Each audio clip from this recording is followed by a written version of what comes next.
Good morning, students. Today, welcome to you in online study class diamond public school घरवाला। आज हम लोग tense में पास्ट इंडेफिनिट के विषय में अध्ययन करेंगे। पास्ट इंडेफिनिट, जैसा कि हम लोग इसके पहले प्रेजेंट इंडेफिनिट पढ़ चुके हैं। प्रेजेंट इंडेफिनिट में मैंने बताया था वर्तमान समय में किसी कार्य का होना और न होना पाया जाता है।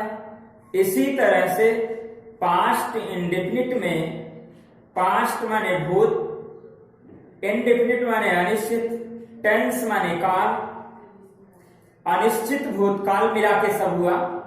तो अनिश्चित भूतकाल में का मतलब हुआ कि भूतकाल में जब कोई कार्य होता है या नहीं होता है, लेकिन होने और ना होने का टाइम कोई निश्चित नहीं होता है कि कब होता है, यानी टाइम निश्चित नहीं होता है, इसीलिए उसको अनिश्चित कहा जाता है। भूतकाल में जब कोई कार्य होता है और उसका टाइम निश्चित नहीं होता है तो उसे हम अनिश्चित भूतकाल कहते हैं।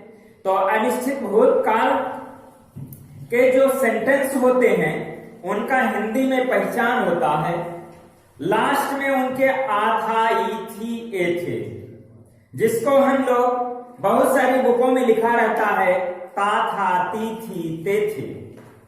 ता था, ती थी, ते थे अगर हम देखें ता था, ता में आ निकल रहा है, तो इसलिए मैंने लिखा है इस काल के वाक्यों के अंत में आ था, ई थी, ए थे आता है। तो वही हुआ, जैसे अभी मैं एक सेंटेंस लिखता हूं, देखिए, वह पढ़ता था, ये सेंटेंस हुआ। अब जैसे हम लोग दिखा देते हैं कि लास्ट का ता ले लिए और था ले लिए, तो हम लोग कहते हैं कि लास्ट में ता था, वह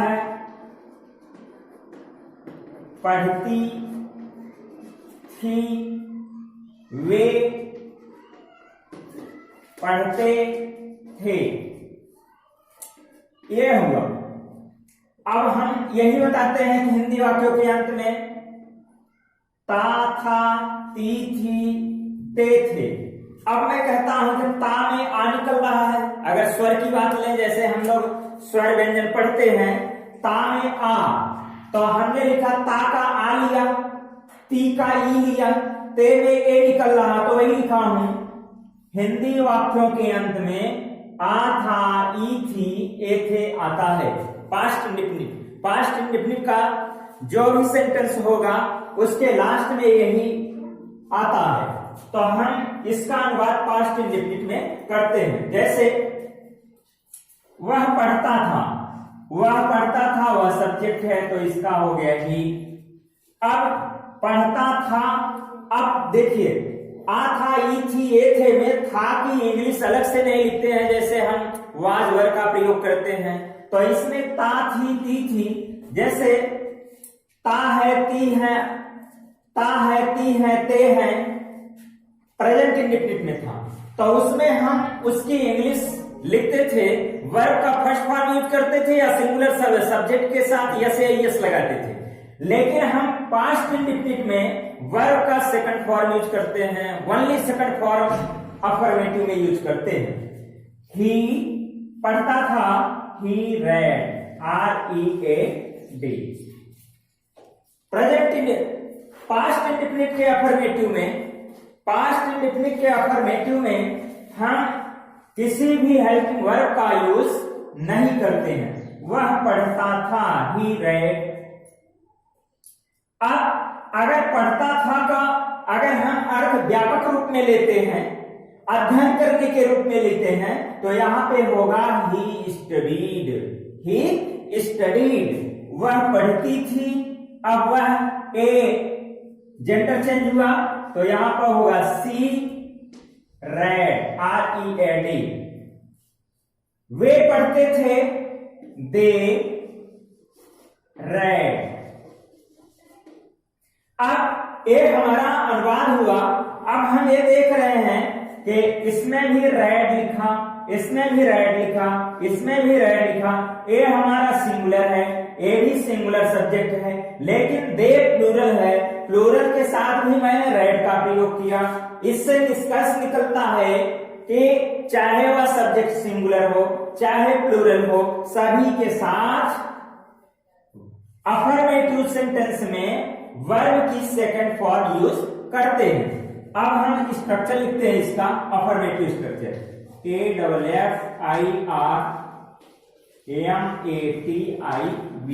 अफर्मेटिव। अब subject plus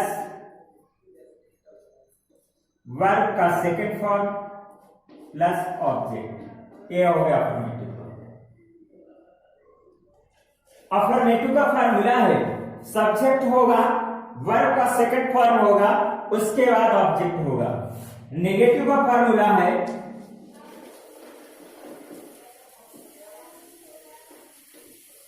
negative subject plus did not, did plus not plus verb first plus object full stop.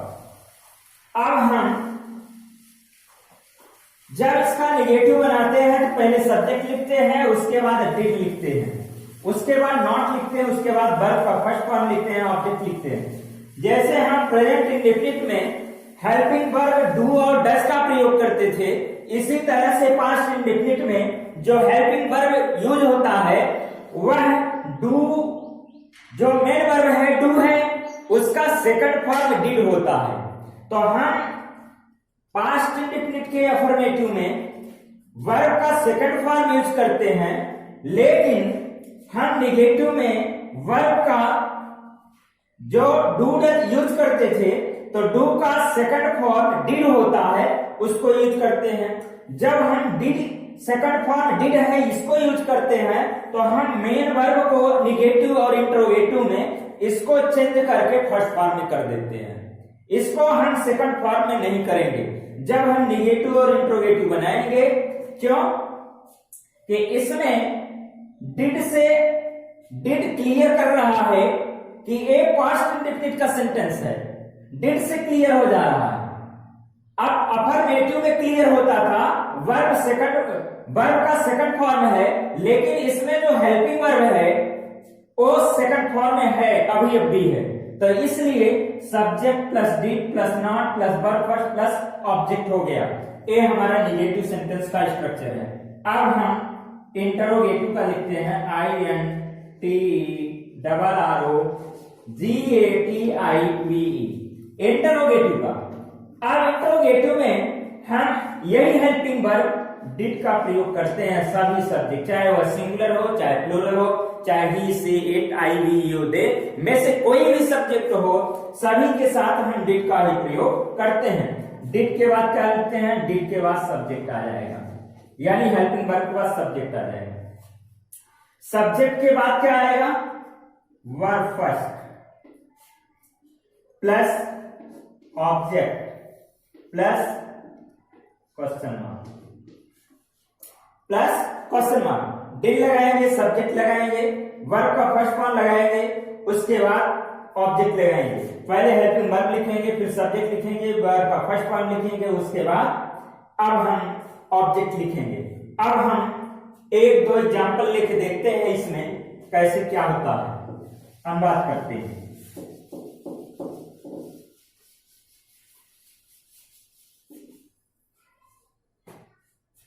जैसे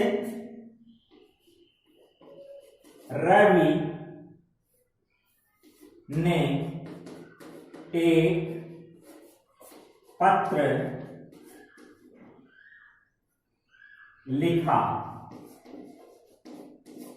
रवि ने एक पत्र लिखा। रवि ने एक पत्र लिखा है। रवि ने एक पत्र लिखा है।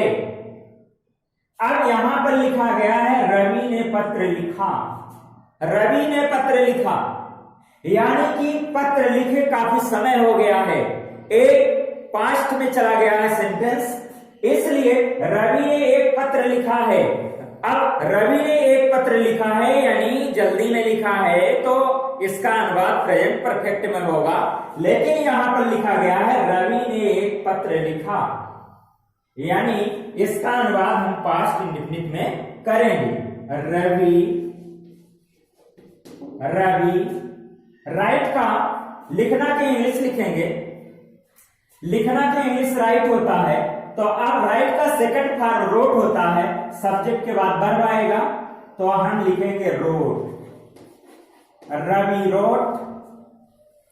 अब ए ने जो है कारक चिन्ह जो लगा है इसकी कोई इंग्लिश नहीं लिखेंगे, कारक की कोई, अब एक कारक का अक्सर जो है पास्ट इंडेफिनिट में जब कोई सेंटेंस बनाया जाता है तो उसमें कारक चिन्ह ने का प्रयोग आता है। Ravi wrote a letter, Ravi wrote a letter full stop, a affirmative हो गया। अब इसी का मैं नेगेटिव बनाता हूं, रवि ने पत्र नहीं लिखा, रवि ने पत्र नहीं लिखा, हो जाएगा रवि डिड नॉट। अब देखो नेगेटिव में मैंने कहा कि वर्ब का फर्स्ट फॉर्म लगता है, रोट का फर्स्ट फॉर्म राइट हो जाएगा, Ravi did not write a letter, Ravi did not write letter. A did जो है डू का सेकंड फॉर्म है, डू का सेकंड फॉर्म है। अब ये इससे क्लियर है, ये भी पास्ट इंडेफिनिट का है, ये पास्ट इंडेफिनिट का है। अब यहां पे जब भी हम डिड का प्रयोग करेंगे तो वर्ब का जो है फर्स्ट फॉर्म यूज करते हैं। अब रवि ने एक पत्र लिखा, Ravi wrote a letter, Ravi ने पत्र नहीं लिखा, Ravi did not write a letter, write हो जाएगा। अब हम करते हैं, क्या रवि ने पत्र लिखा, did Ravi write a letter. अब हम क्वेश्चन मार्क लगा देंगे, did Ravi write a letter, Ravi ने पत्र कब लिखा। अब यहां पे जब डिड पहले रहेगा तब हम सेंटेंस की शुरुआत क्या से करेंगे, रवि ने पत्र कब लिखा, रवि ने पत्र कब लिखा, जैसे रवि ने पत्र कब लिखा, एक कब इंट्रोगेटिव वर्ड है, जब ये बीच में आएगा तो इसकी इंग्लिश लिखना होगा। इसके इंग्लिश हम हेल्पिंग वर्ब से जो स्टार्ट होता है स्ट्रक्चर सेम रहेगा, केवल इंट्रोगेटिव वर्ड को पहले रख देते हैं बस। रवि ने पत्र कब लिखा, कब की इंग्लिश लिखेंगे, व्हेन लिख दिया। अब हम यही पूरा टोटल यही लिख देंगे, when did Ravi write a letter, when did Ravi write a letter, question mark लगा देंगे लास्ट में। इसी तरह से कब की इंग्लिश व्हेन होता है, कहां की इंग्लिश वेयर होता है, क्या की इंग्लिश व्हाट होता है, क्यों की इंग्लिश वाई होता है, हुज होता है किसका, हु होता है कौन। ये सब इंट्रोगेटिव वर्ड पहले भी पढ़े हो, हम संभवतः इसकी इंग्लिश लिख चुके हैं, नहीं तो हम अगले वीडियो में इन सब की इंग्लिश एक चार्ट इसमें बना देंगे और उसको नोट कर लेना। इसी तरह से जब भी कोई भी वर्ड आएगा इंट्रोगेटिव वर्ड, उसकी इंग्लिश पहले लिख देंगे और बाकी हेल्पिंग वर्ब से बनने वाले जो क्वेश्चन वाले सेंटेंस होते हैं वैसे रख दिए जाते हैं और कुछ नहीं किया जाता। अगर नॉट लगाना हो तो नॉट इसमें, जैसे रवि ने पत्र कब लिखा, रवि ने पत्र कब नहीं लिखा, ये राइट के पहले नॉट लग जाएगा, यहाँ पे राइट के पहले यानी मेन वर्ब के पहले नॉट लगाते हैं। इस तरह से पास्ट इंडेफिनिट के जो भी सेंटेंस हैं अपनी ग्रामर की बुक में से आप लोग करिएगा, या कोई भी बुक मिल जाए कहीं से भी प्रैक्टिस करिए। प्रैक्टिस करने में कहीं भी कोई प्रॉब्लम आता है तो वो संपर्क कमेंट के थ्रू संपर्क कर सकते हो। वीडियो अच्छा लगा हो तो लाइक, कमेंट और सब्सक्राइब अवश्य करें। Thank you.